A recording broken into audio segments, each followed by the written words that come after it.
الحمد للہ وکفی والصلاة والسلام علی من لا نبی بعدہ وعلی آلہ واصحابہ الذین اوفوا وعدہ اما بعد فاعوذ باللہ من الشیطان الرجیم بسم اللہ الرحمن الرحیم یا ایہا الذین آمنوا اذا لقیتم فئة فاثبتوا واذکروا اللہ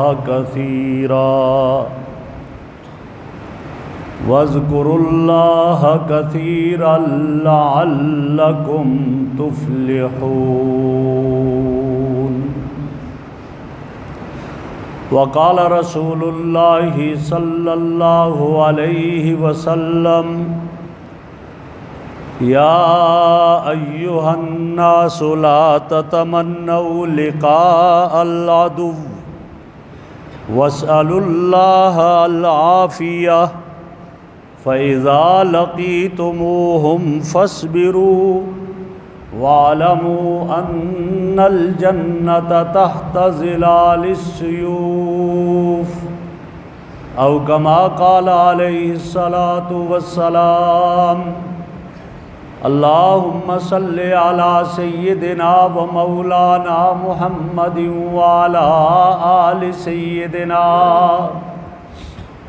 ومولانا محمد وأصحاب سيدنا ومولانا محمد وبارک وسلم علیہ۔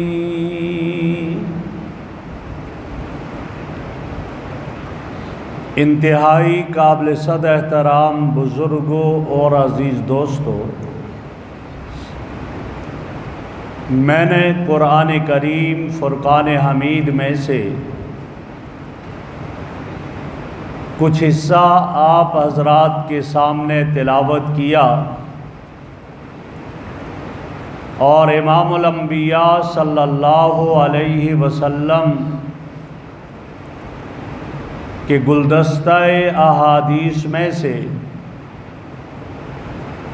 ایک حدیث آپ کے سامنے پیش کرنے کی سعادت حاصل کی۔ اللہ رب العزت قرآن کریم میں ایمان والوں کو خطاب کر کے ارشاد فرماتے ہیں یا ایھا الذین آمنوا، اے ایمان والو،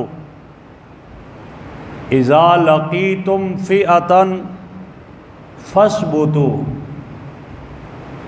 جب تمہارا مقابلہ دشمن سے ہو تو ثابت قدم رہنا، مضبوط قدموں کے ساتھ مقابلہ کرنا۔ وَاذْكُرُوا اللَّهَ، اور اللہ رب العزت کا ذکر کرنا کثیراً بہت زیادہ، لعلکم تفلحون، تاکہ تم دشمن پر کامیابی حاصل کر سکو۔ یہاں دو چیزیں بتائیں، ایک ثابت قدم رہنا، اللہ رب العزت کی طرف متوجہ رہنا، اپنے آپ کو مکمل طور پر تیار کر کے دشمن کا مقابلہ کرنا، اور دوسرا یہ ہے کہ صرف اپنی طاقت اور اپنی قوت پہ انحصار نہ کرنا، اپنے رب کو بھی کثرت سے یاد کرنا، اس کی طرف متوجہ ہونا اور اس سے اپنی لو لگانا۔ کامیابی کا مدار ان دو چیزوں کو یہاں قرار دیا، اور آگے ارشاد فرمایا وَأَطِیعُوا اللَّهَ وَرَسُولَهُ، اللہ اور اس کے رسول کی اطاعت کرنا، وَلَا تَنَازَعُوا، اور آپس میں اختلاف نہ کرنا، آپس میں لڑنا جھگڑنا نہیں، ورنہ کیا ہوگا؟ لڑو گے جھگڑو گے، فتفشلوا، بکھر جاؤ گے، کمزور ہو جاؤ گے، وتذهب ريحكم، اور تمہاری ہوا اکھڑ جائے گی، تمہارا دشمن پہ روب پھر نہیں رہے گا۔ اور آگے فرمایا کہ وَاصْبِرُوا، صبر کرو، ان اللہ مع الصابرین، اللہ رب العزت صبر کرنے والوں کے ساتھ ہے۔ ان دونوں آیات کو دیکھیں ہم تو نتیجہ یہ نکلا کہ جب دشمن کا مقابلہ ہو تو پھر ایک تو ثابت قدم رہو، دوسرا اللہ سے اپنا تعلق جوڑو، اور تیسرا آپس کے اختلافات کو بھلا دو، آپس کے تنازعات کو بھلا دو۔ جب یہ تین چیزیں تمہارے اندر ہوں گی اور صبر کرو گے تو پھر کامیابی تمہارے قدم چومے گی۔ اور امام الانبیاء صلی اللہ علیہ وسلم کی حدیث میں جب ہم غور کرتے ہیں تو فرمایا کہ آپ صلی اللہ علیہ وسلم صحابہ کو خطبہ دینے کے لیے کھڑے ہوئے، اور خطبے میں کیا ارشاد فرمایا؟ یا ایھا الناس لا تتمنوا لقاء العدو۔ پہلی بات تو یہ ہے کہ دشمن سے ملنے کا اور مقابلے کی تمنا نہ کیا کرو۔ وَاسْأَلُوا اللَّهَ الْعَافِيَّةَ، اللہ سے عافیت مانگا کرو کہ عافیت اللہ عطا فرمائے، اس لیے کہ جب دشمن کا آمنا سامنا ہوتا ہے نقصان بھی ہوا کرتا ہے۔ لیکن آگے جو بات ارشاد فرمائی، فرمایا فَإِذَا لَقِيتُمُوهُمْ، جب دشمن تمہیں نہ چھوڑے اور تمہارے اوپر ٹوٹ پڑے اور سامنے آ جائے اور اس کا جب مقابلہ ہو جائے، پھر فَاصْبِرُوا، صبر کے ساتھ لڑنا، اور صبر کے ساتھ لڑو گے نتیجہ کیا ہوگا؟ الا ان الجنت تحت ظلال السیوف، فرمایا جنت تلواروں کے سائے کے نیچے ہے۔ تمہارا دشمن کافر وہ مرے گا، جہنم میں جائے گا، اور تم دو حال سے خالی نہیں، اگر مار دیے گئے، خون بہہ گیا تو پھر جنت میں جاؤ گے، اس لیے کہ جنت تلواروں کے سائے کے نیچے ہے۔ اور اگر زندہ واپس آؤ گے، غازی بن کر آؤ گے، غازی کا بھی بڑا مقام ہے، شہید کا بھی بڑا مقام ہے۔ ایمان والوں کو کہا تمہارے لیے کوئی راستہ بھی ناکامی کا نہیں ہے، نامرادی کا نہیں ہے، دنیا میں بھی کامیابی اور آخرت کی بھی کامیابی۔ اور اسی حدیث میں آپ نے صحابہ کو خطاب کرتے ہوئے جو آخر میں ارشاد فرمایا، ثم قال اللہم منزل الکتاب، اے قرآن کو اتارنے والی ذات، ومجر السحاب، اور بادلوں کو ہانکنے والی ذات، وحازم الاحزاب، اور دشمنوں کو شکست دینے والی ذات، فرمایا احزمہم وانصر، اللہ کے نبی فرماتے اے اللہ ان دشمنوں کو نیست و نابود کر دے، شکست عطا کر دے، وانصرنا علیہم، اور ہماری ان پر مدد کر دے۔ آپ نے ارشاد فرمایا اور ساتھ آپ نے دعا بھی فرما دی، تو کیا پتہ چلا؟ پتہ یہ چلا کہ اگر دشمن تمہاری طرف آتا ہے، تمہیں آنکھیں دکھاتا ہے، پہلے یہی ہے کہ کہو کہ نہیں ہم لڑائی نہیں چاہتے، لیکن جب وہ نہ مانے تو پھر اس کے بعد ڈٹ کر پھر مقابلہ کرو۔ ہم اپنی افواج اور ہم اپنے جو سیکورٹی ادارے ان کو خراج تحسین اس بات پر پیش کرتے ہیں کہ جب انڈیا نے ان کو دھمکی دی تھی اس وقت انہوں نے یک زبان پوری امت کی زبان ایک ہی تھی، کیا کہا تھا کہ نہیں ہم تمہارے ساتھ وہ کریں گے، تم بھی یاد رکھو گے۔ مانگا نہیں پہلے، لیکن جب وہ کریں تو اب اس کے مقابلہ کرنا ہے۔ اور کیسے مقابلہ کرو؟ جو یہ انداز اختیار ہے یہ اچھا انداز ہے، اس میں کوئی شک نہیں۔ کئی جذباتی لوگ کہتے ہوں گے جی یہ ہو گیا وہ ہو گیا، نہ اس وقت دنیا بھی بتا رہی ہے کہ نہیں، پاکستان نے انڈیا کا جو نقصان کیا ہے وہ ایک مثالی نقصان ہے، اس لیے اس آئینے میں دیکھا جائے، اس اینگل میں دیکھا جائے۔ تو میں عرض کر رہا ہوں آپ کے توسط سے ہم اپنے آرمی چیف سے بھی یہ بات کہنا چاہتے ہیں کہ آپ گھبرانا نہیں اور ڈٹ کر کام کرو. انشاءاللہ ہمیں یقین ہے کہ ہمارا رب تمہارے ہی ہاتھوں کے ذریعے سے غزوہ ہند کو جاری کرے گا انشاءاللہ، جس کی خوشخبری میرے آقا نے ارشاد فرمائی تھی، میرے آقا صلی اللہ علیہ وسلم نے جس کے بارے میں فرمایا تھا. باقی ہمارے وطن کی محبت، ہمارے ملک پاکستان کی محبت ہر پاکستانی مسلمان کے دل میں کوٹ کوٹ کر بھری ہوئی ہے، اس لیے کہ میرا مذہب مجھے اسی کی تعلیم دیتا ہے. وہ چاہے فوجی ہو، چاہے سیول ہو، چاہے وہ کوئی اور ہو، اس کو چاہیے اپنے وطن سے وہ محبت کرے کہ اس محبت میں اپنی جان بھی نچھاور کر دے، اپنی سعادت سمجھے. کیوں؟ مجھے میرے نبی نے یہی درس دیا، میرے پیغمبر نے ہمیں یہی بتایا. آپ علیہ الصلوۃ والسلام مکہ مکرمہ کو چھوڑ کر مدینہ کی طرف جانے لگے. غار ثور میں 3 راتیں گزاری. صبح اٹھے، نکلے اور مکہ کی طرف مڑ کر کھڑے ہوئے، اور مکہ کی طرف مڑ کر کھڑے ہو کر کیا کہا؟ اے مکہ تو میرا مولد ہے، اے مکہ تو میرا مسکن ہے، اے مکہ تجھ میں پیدا ہوا، تجھ میں جوانی کی بہاریں گزاری، اور آج تجھے چھوڑ کر میں جا رہا ہوں. اور کیا فرمایا آپ صلی اللہ علیہ وسلم نے؟ واللہ انک لخیر الارض، اللہ کی قسم اے مکہ تو زمین میں سب سے بہترین زمین ہے.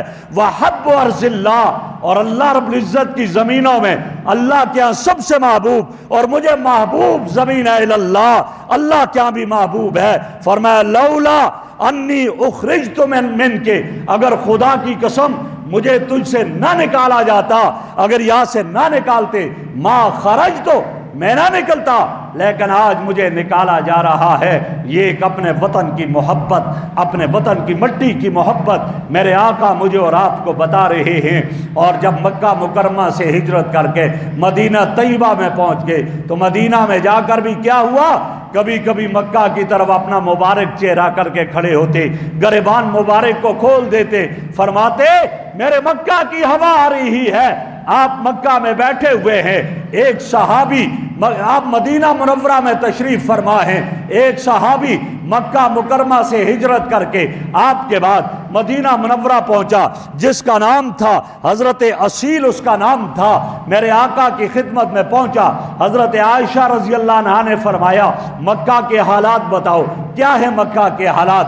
جب یہ فرمایا تو اس حضرت اصیل نے کہا مکہ کی گھاس اب ایسی ہو گئی، فلاں جگہ ایسی ہے، فلاں جگہ ایسی ہے. مکہ کی جگہوں کا تذکرہ کرنے لگا. میرے آقا نے جو ہی سنا، میرے آقا صلی اللہ علیہ وسلم نے ارشاد فرمایا حسبک یا اصیل، اے اصیل خاموش ہو جاؤ، رک جاؤ اے اصیل. آپ صلی اللہ علیہ وسلم نے فرمایا لا تحزننا، ہمیں غم زدہ نہ کرو، ہمارا مکہ ہمیں یاد آ رہا ہے، ہمیں غم زدہ نہ کرو. یہ وطن کی محبت ہے، یہ وطن کا مقام ہے. اور صرف یہی نہیں، ہمارے بزرگوں میں ایک صاحب نے عجیب بات کی ہے، یہ حدیث نہیں ہے، کئی لوگ اس کو حدیث کہتے ہیں، حدیث نہیں، یہ ایک بزرگ کا مقولہ ہے جن کا نام تھا زین الدین عبد الرحمن بغدادی.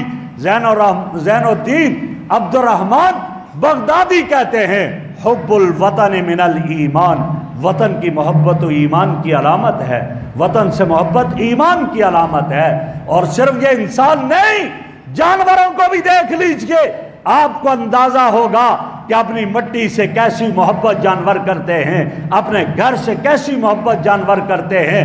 اونٹ ایک جگہ جہاں پانی پی لے پھر دور تک چلا جائے، پانی پینے کے لیے اپنے پرانے گھاٹ پر آیا کرتا ہے، اس لیے کہ اس گھاٹ سے محبت ہے. آپ پرندے کو لے لیجئے، گھونسلہ بناتا ہے، جہاں بھی دانے کے لیے جائے سکون گھونسلے میں آتا ہے، اس گھونسلے میں آ کر سکون پاتا ہے. یہاں تک کہ اگر دور بھی چلا جائے لیکن پھر بھی واپس وہ اس گھونسلے میں آتا ہے اور وہاں آ کر اس کو سکون ہوتا ہے. تو اس لیے میرے بھائیوں یہ پتہ چلا کہ ان جانور بھی، حیوان بھی اپنے وطن سے محبت کرتے ہیں. اور وطن کی محبت کیا کچھ کرا دیتی ہے. سیدنا حضرت عمر رضی اللہ تعالیٰ عنہ کا ارشاد ہے، فرماتے ہیں آپ رضی اللہ تعالیٰ عنہ فرماتے ہیں کہ فَبِحُبِّ الْأَوْطَانِ عُمِرَتْ الْبُلْدَانِ فرمایا وطن کی محبت سے تو ویران جگہ بھی آباد ہو جاتی ہیں، یہ وطن کی محبت ہے۔ آپ نے دیکھا ہوگا جو لوگ اپنے وطن سے محبت کرتے ہیں پھر اس کی ڈیولپمنٹ کے لیے کوشش کرتے ہیں، آبادی کی کوشش کرتے ہیں، اس کی ویران جگہ جنہیں کوئی پہلے پوچھتا نہیں تھا اب ان کی قیمتیں کتنی بڑھ جاتی ہے۔ ہمارے دوست کہتے ہوتے ہیں ایک وہ وقت تھا جب ہم کورنگ ٹاؤن آتے تھے عصر کے بعد یہاں نہیں آیا کرتے تھے کہ نہیں جا سکتے ہیں عصر کے بعد، یہ کیفیت۔ ہمارے کچھ دوست پی ڈبلیو ڈی کے دوست کہتے ہیں ہمیں یہ پلاٹ اتنے 100 میں دیا جا رہا تھا، اتنے ہزاروں میں، ہم نے نہیں لیا اس لیے کہ کوئی ٹیکسی بھی یہاں نہیں آتی تھی، یہ جنگل تھا۔ لیکن کیسے آبادیاں ہو گئی؟ کیوں؟ وہ الگ بات ہے، انہیں آباد کرنے والوں کے دلوں میں تو پیسے کی محبت تھی، انہوں نے پیسہ بٹورنا تھا، جب ہی آباد کر دیا۔ لیکن بہرحال پھر بھی مٹی سے محبت تو تھی، جبھی تو آباد ہوا، اور جبھی تو یہ مقام اور یہ مرتبہ ملا۔ تو پتہ چلا کہ وطن کی محبت یہ ایمان کی ایک علامت ہے، ایمان کے ساتھ اس کا تعلق ہے۔ اگرچہ بعض حضرات نے اس کی تفسیر اور کی، فرمایا وطن کی محبت ایمان کی علامت ہے، اور وہ ہمارا وطن اصلی جنت ہے، جنت جہاں ہمارے دادا آدم علیہ السلام رہے وہاں سے آئے، لہذا اس کی محبت ایمان کی علامت ہے۔ بہرحال یہ بھی ایمان ہی کی علامت، اپنے وطن سے محبت ہو، اور پھر وہ وطن جو کہ لا الہ الا اللہ محمد الرسول اللہ کی بنیاد پہ بنا ہے۔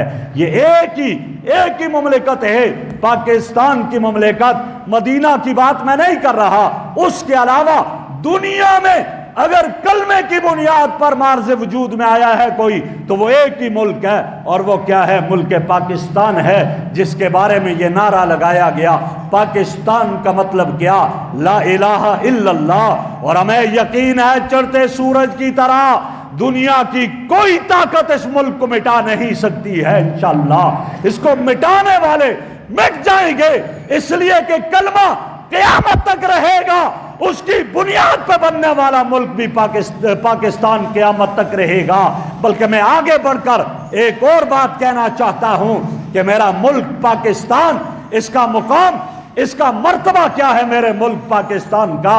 اگر آپ اس کے معنی پر غور کریں، اس نام کے معنی پر غور کریں، آپ حیران ہوں گے۔ پاکستان دو لفظ ہیں، ایک پاک ہے، دوسرا ستان ہے، یہ دونوں فارسی کے لفظ ہیں۔ پاک کا معنی کیا ہوتا ہے؟ پاک فارسی میں کس کو کہا جاتا ہے؟ جس کا معنی پاکیزہ ہوتا ہے، پاکیزہ۔ اور ستان فارسی کا لفظ ہے، شہر کو کہا جاتا ہے، پاکیزہ شہر۔ اور اگر اس کا عربی معنی کر لو تو پاک کہا گیا پاکیزہ کو، تو طیبہ اس کا عربی میں معنی ہوا، اور ستان شہر کو کہا گیا، اور عربی میں شہر کو مدینہ کہا جاتا ہے۔ تو میرے ملک کا جب عربی میں ترجمہ کیا جاتا ہے تو اس کا معنی کیا بنتا ہے؟ مدینہ طیبہ، مدینہ طیبہ اس کا معنی بنا۔ اس مدینہ کو ختم کرنے والے کافر اور منافقوں نے ایڑی چوٹی کا زور لگایا، نہ ختم کر سکے۔ یہ اس کے نام پہ بننے والا ملک، کافر اور منافق ایڑی چوٹی کا زور لگائیں گے، انشاءاللہ یہ کبھی ختم نہیں ہوگا۔ کہہ دو انشاءاللہ زور سے، اپنے وطن کی محبت میں انشاءاللہ زور سے کہہ دو، انشاءاللہ یہ کبھی ختم نہیں ہوگا۔ دنیا جتنی کوشش کرے نہیں ختم ہوگا۔ اور میں نے عرض کیا کہ جنرل صاحب، عاصم منیر صاحب، میرے نبی کا طریقہ مجھے یہ بتاتا ہے کہ جب کفر کا مقابلہ ہو، کافر کے سامنے آؤ، پھر معذرت خانہ انداز کو ختم کر دو۔ ہم آپ کو مبارکباد دیتے ہیں، آپ نے معذرت خانہ انداز نہیں اختیار کیا، اور آپ کی طرف سے یہ جو جملہ آیا کہ جب ہم حملہ کریں گے اس وقت پھر دیکھ لینا، آواز بھی ہر ایک سنے گا اور دیکھے گا بھی ہر ایک۔ ایسا ہی ہے، مومن کا حملہ ایسا ہی ہوتا ہے۔ ابھی تو تم نے ایسے وار نہیں کیے، اگرچہ چھوٹے چھوٹے وار تو کر لیے ہیں، ایسا بڑا وار نہیں کیا۔ چیخیں کفر کی نکلوا دی ہے، وہ چیخنے پہ مجبور ہو گیا، اس کی چیخیں نکل گئی۔ اور کیوں نہ ایمان والا کفر کے سامنے اکڑ کر بات کرے۔ میں نے ایک پچھلے سے پہلے جو میں کہا تھا کہ کبھی آدمی اپنے رب کو راضی کرتا ہے عاجزی کے ساتھ، اور کبھی رب کو راضی کرتا ہے اکڑ کر کرتا ہے۔ میرے آقا تشریف فرما ہے، فرمایا صبح یہ تلوار کون اس کا حق ادا کرے گا؟ میری یہ تلوار ہے، اس کا حق کون ادا کرے گا؟ سارے صحابی کھڑے ہیں، یا رسول اللہ اس کا حق کیا ہے؟ ایک روایت میں ہے اتنی چلے کہ یہ خون سے رنگین ہو جائے، اور دوسری روایت میں یہ ہے اتنی چلے قتل عام کرے لیکن کسی عورت اور کسی بوڑھے اور کسی بچے کے خون سے رنگین نہ ہو۔ جب یہ کہا میرا مذہب تو مجھے یہ بتاتا ہے اور تیرا مذہب تو تجھے یہ کہتا ہے قرآن بھی شہید کر دو، بوڑھوں کو بھی شہید کر دو، بچوں کو بھی شہید کر دو، عورتوں کو بھی شہید کر دو، مساجد کو بھی شہید کر دو، لیکن جو اس وقت بھی کرنے والوں نے کیا ناکامی ہوئی، اب بھی انشاءاللہ ناکامی ہوگی۔ تو ابو دجانہ نے پوچھا، صحابہ نے پوچھا کیا ہے حق؟ فرمایا حق یہ ہے۔ تو اتنے میں ایک صحابی حضرت ابو دجانہ رضی اللہ تعالیٰ عنہ آگے بڑھے اور آگے بڑھ کر کہا یا رسول اللہ میں اس تلوار کا حق ادا کرتا ہوں۔ آپ نے اپنی تلوار دی اسے۔ ابو دجانہ تلوار لے کر آگے بڑھے تو فضا میں لہراتے ہوئے اکڑتے ہوئے جا رہے ہیں۔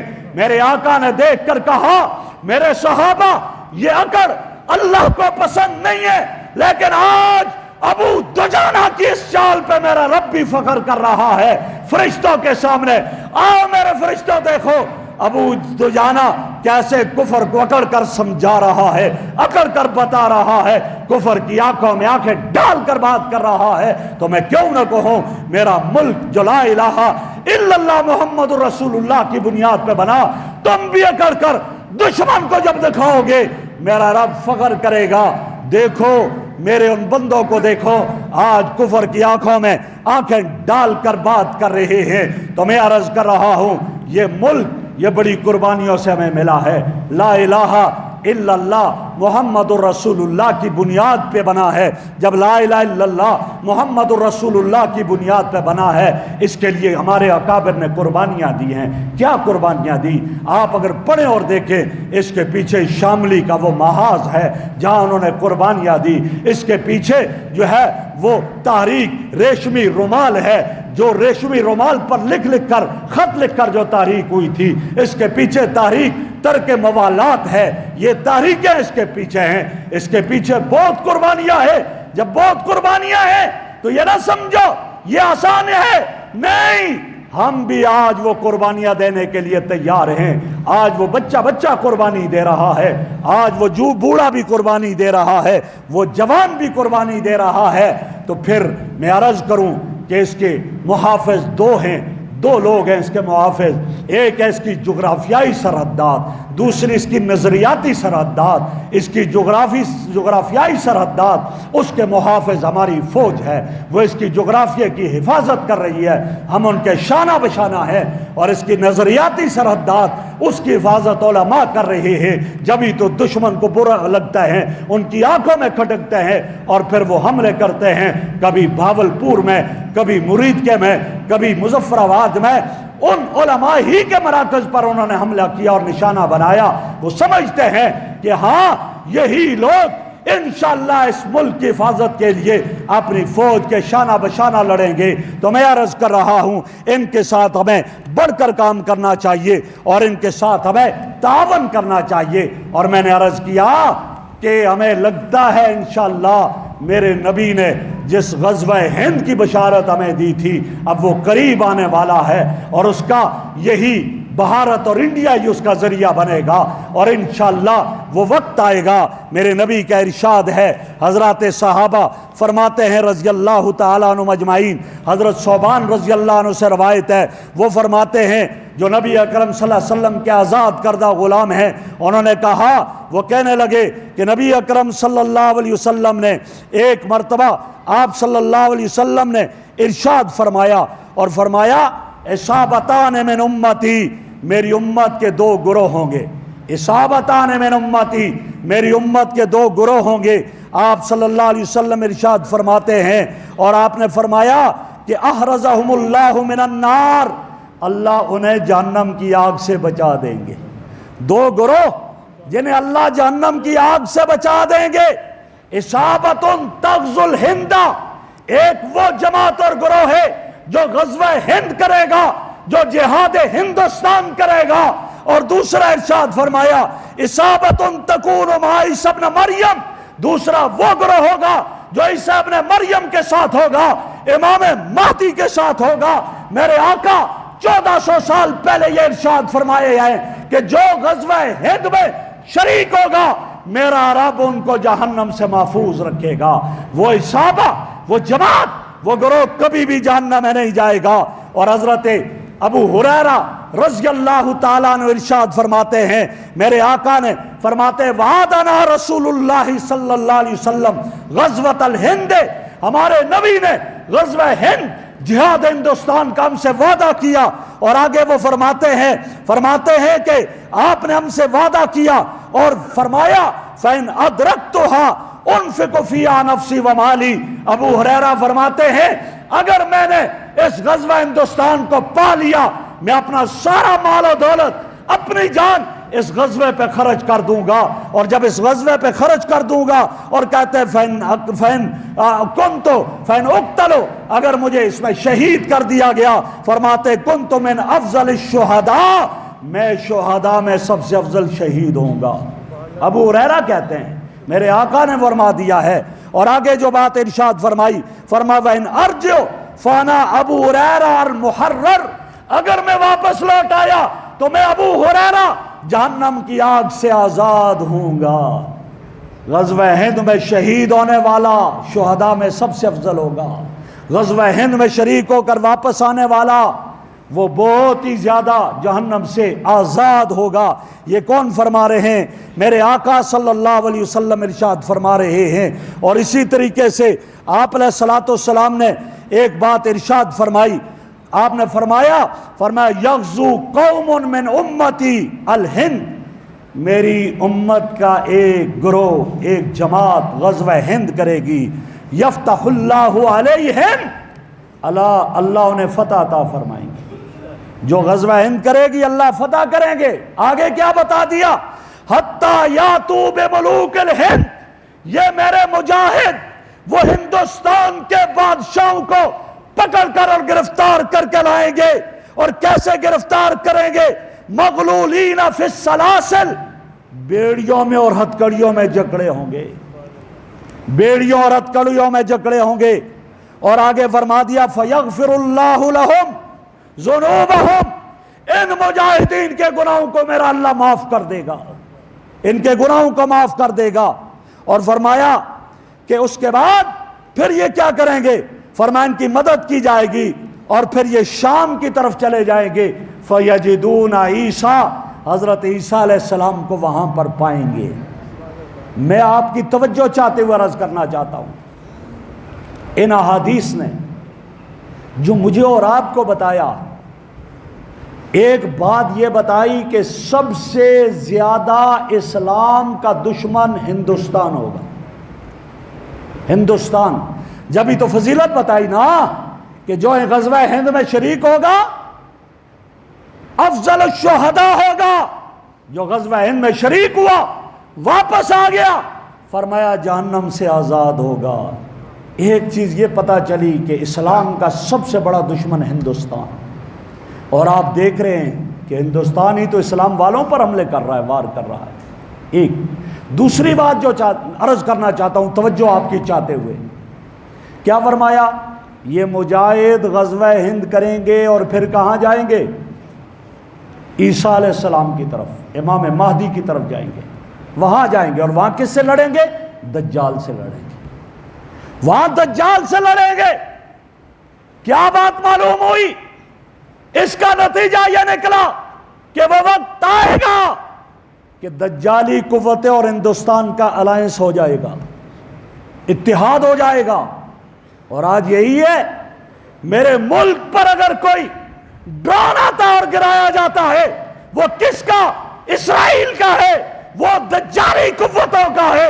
میرے آقا نے 1400 سال پہلے بتا دیا کہ ہاں یہ یہود اور ہندوستان اتحاد کریں گے، لیکن ان کے اتحاد میں بھی یہ کامیاب نہیں ہوں گے.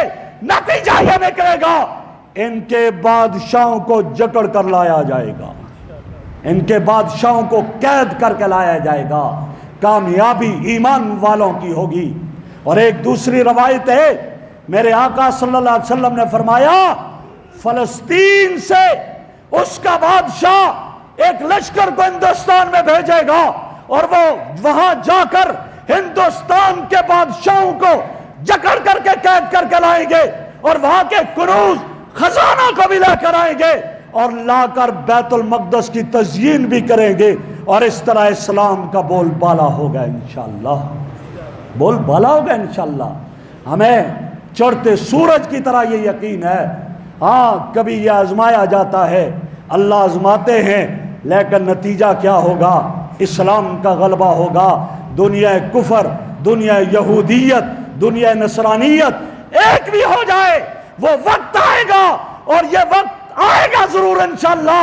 میرے آقا نے فرمایا پھر کسی یہودی کو کوئی پتھر بھی پناہ نہیں دے گا, کوئی درخت بھی پناہ نہیں دے گا, یہاں تک کہ کسی پتھر کے پیچھے چھپا ہوگا. اس وقت آواز دے گا وہ پتھر, یہ ہے یہودی, اس کو مار دو. وہ درخت آواز دے کر کہے گا مجاہد کو, یہ ہے یہودی, اس کو مار دو. تو اس لیے میرے بھائیوں میں یہ عرض کر رہا ہوں, یہ غزوہ ہند کے مجاہدین کا یہ مقام اور مرتبہ ہے, اور ہمیں یقین ہے انشاءاللہ وہ وقت آنے والا ہے, آئے گا انشاءاللہ. اور ہمارے یہی فوجی انشاءاللہ اس غزوہ ہند کے مجاہد بنیں گے, اور مجاہد بن کر ان گائے کا پیشاب پینے والوں کو انشاءاللہ گھسیٹ کر اور جکڑ کر لائیں گے. کیوں؟ میرے آقا نے یہی فرمایا وَذَرْوَةُ السَّنَامِهِ الجہاد. عزت اور کوہان اسلام کی کس میں؟ جہاد میں ہے. اللہ کبھی تھوڑا تھوڑا وہ انجیکشن لگواتے ہیں تاکہ واپس آ جائیں اپنی اصل کی طرف. وہ مشرف تھا جس نے تو مجاہدین کو ختم کرنا چاہا تھا, جس نے مجاہدین کے بارے میں کیا کیا تھا. میرے رب نے اب انجیکشن لگایا, اب بتا دیا امت کا بچہ اب جہاد کے لیے تیار ہے. اور میرا آرمی چیف ببانگے دال یہ بات کہتا ہے کہ یہ غزوہ ہند کی شروعات ہیں, یہ غزوہ ہند کی شروعات ہیں. انشاءاللہ وہ وقت آئے گا, انشاءاللہ پوری دنیا میں اسلام کا بول بالا ہوگا.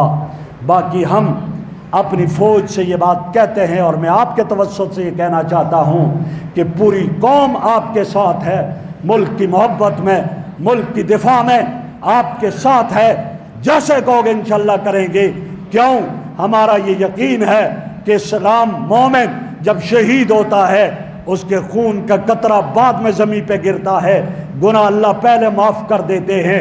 ایک صحابی کو تیر لگا, حرام ابن ملحان کو کافر نے تیر مارا. جب تیر لگا تو اس وقت یہ گر گیا نیچے, جب یہ گرا نیچے خون بہنے لگا, زبان سے یہ جملہ نکلا فزت ورب الکعبہ, رب کعبہ کی قسم میں کامیاب ہو گیا. اس کافر نے دیکھ کر کہا یہ کیسی کامیابی, بیوی بیوہ بچے یتیم اولاد یتیم مال و دولت رہ گیا, یہ کہتا کامیاب ہو گیا. کہ ظالم تو کہتا ہے دنیا کی کامیابی ہے, اور کامیابی تو وہ ہے ادھر خون کا قطرہ گرا ادھر جنت کا ٹھکانہ سامنے آ گیا. ہم تو ان لوگوں کے نام لیوا ہے. غزوہ احد میں 2 صحابی ہیں, حضرت سعد رضی اللہ تعالیٰ عنہ اور حضرت عبداللہ ابن جحش رضی اللہ عنہ. حضرت عبداللہ ابن جحش اور حضرت سعد دعا کیا کرتے ہیں, چونکہ دشمن سامنے تھا, مانگا پہلے نہیں تھا, اب آ گیا ہے.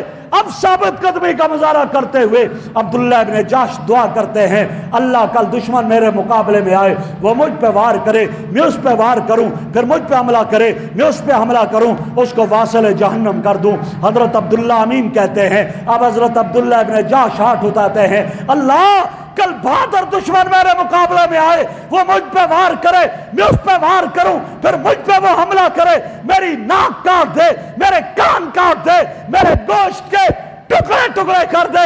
کل جب تیری بارگاہ ہو تو سوال کر بیٹھے, بتا عبداللہ ناک کہاں کٹی, کان کہاں کٹے, گوشت کے ٹکڑے کہاں کیے؟ میں کہہ دوں میرے اللہ تیرے دین کی سربلندی کے لیے کیے، تو جواب میں کہے صدقت یا عبداللہ، میرے عبداللہ تو نے سچ کہا، کل ایسے ہی دونوں کی دعائیں قبول ہوگی، عبداللہ کی ناک بھی کٹ گئی، کان کٹ گئے، گوشت کے ٹکڑے ہو گئے۔ اب سعد نے دیکھا، سعد کہنے لگا واہ میرا عبداللہ بھائی نمبر لے گیا، وہ مجھ سے نمبر لے گیا۔ ہمارا مذہب تو ہمیں یہ کہتا ہے مر جاؤ گے شہید ہو، شہید سے بڑا کوئی اور ہے ہی نہیں، زندہ رہے تو غازی ہو، غازی کا بھی مقام بلند و بالا ہے۔ ہاں وہ مریں گے تو واصل جہنم ہوں گے، یہی وجہ وہ بھاگ جاتے ہیں، پھر بھاگتے ہیں، اور ہمارے ایک بھی صفوں میں گھس کر کیا حشر ان کا کر دیتا ہے۔ اللہ رب العزت سے دعا کریں اللہ ہمارے ملک کی حفاظت فرمائے، اور ہمارے حکمرانوں کو بھی اللہ جرت حمیت عطا فرمائے، جو زبانوں سے کہا ہے اللہ نے اس پر عمل کی بھی توفیق عطا فرمائے، اور ہماری فوج کی بھی اللہ حفاظت فرمائے، وہ ہمارے ملک کی حفاظت کرتے اللہ ان کی حفاظت فرمائے، اور ہم ہر طرح انشاءاللہ ان کے ساتھ ہیں، اور یہ ملک اس کی محبت ہمارے ایمان کا حصہ ہے۔ ہم اپنے ملک کے چپے چپے کے لیے انشاءاللہ اپنی جانیں قربان کرنے کے لیے تیار ہیں۔ ہم اس طرح حفاظت کریں گے اس کی جیسے اپنے مذہب کی حفاظت کرتے ہیں۔ اللہ رب العزت سے دعا ہے اللہ مجھے اور آپ کو عمل کی توفیق عطا فرمائے۔ وآخر دعوانا ان الحمد للہ رب